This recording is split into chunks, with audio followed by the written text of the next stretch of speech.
ମୋ ନାଁ ଜ୍ୟୋତିର୍ମୟ ସ୍ୱାଇଁ। ମୁଁ ଅଖିଳ ଭାରତୀୟ विद्यार्थी परिषद राउरकेला सांगठनिक जिलार डिस्ट्रिक्ट कोऑर्डिनेटर। आज प्रेस वार्ता थिला विद्यार्थी परिषद आगामी दिन रे किभली भाव निजर सदस्यता अभियान आगक नब और विद्यार्थी परिषद किभली भाव छात्र संसद निर्वाचन पर प्रस्तुति अच्छी से विषय को लेकिन आज प्रेस वार्ता रखा जायथिला।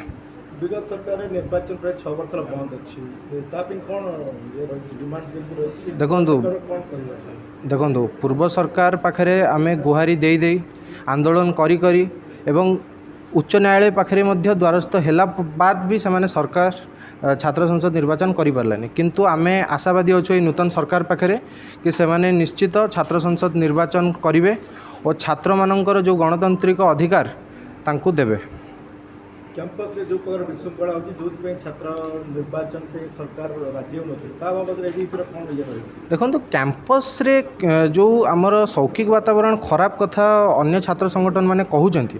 देखो कैंपस रे से माने ही शौक्षिक वातावरण खराब करचंती। आ कैंपस रे शौक्षिक वातावरण खराब काई होबो जदि सरकार सेही भली भाबरे सामर्थ्य थिबो ताले से माने आईन व्यवस्था को ठीक भाबरे से माने बचाई रखिबे।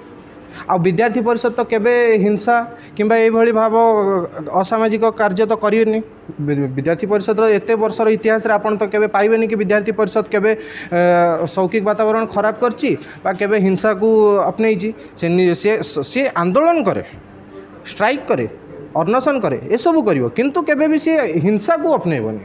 12,000 जो मेंबरशिप रो दायित्व केमती करबे मेंबरशिप? देखो 12,000 जो मेंबरशिप दायित्व आपण जो लक्ष्य कथा कहले 12,000 मेंबरशिप केवल महाविद्यालय रे होबनी बरं सबू कैंपस रे होबो।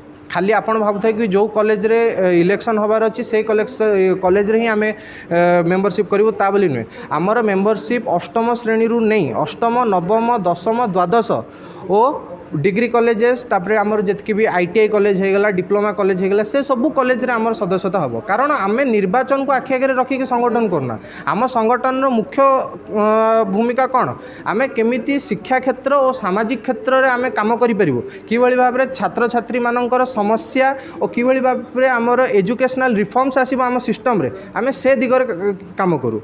और निर्वाचन लड़िबा होची एटा गोटे आमर गोटे भूमिका। जेहेतु आमे गोटे छात्र संगठन जेमति अन्य छात्र संगठन माने जदि क्षमतार आसीबे ताहले से माने ताकर मनमुखी चलेबे ताकू टैकल करिया पे आमे निर्वाचन को ओल्हेइ थाउ।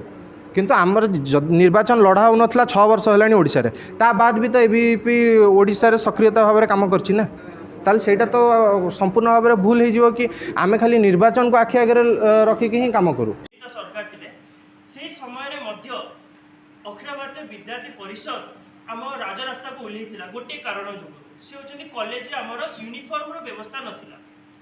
तो यही कथार आप जापर कि आम कौन प्रकार संगठन में जाऊनी आमर निजर आम गोटे स्वतंत्र संगठन ओल्हेबू ना, किंतु आम विरुद्ध राजरास्ता को ओल्हेइलु एवं सही मसीहा ठारू समस्त कॉलेज रे आमर यूनिफॉर्म व्यवस्था करा जायतिला।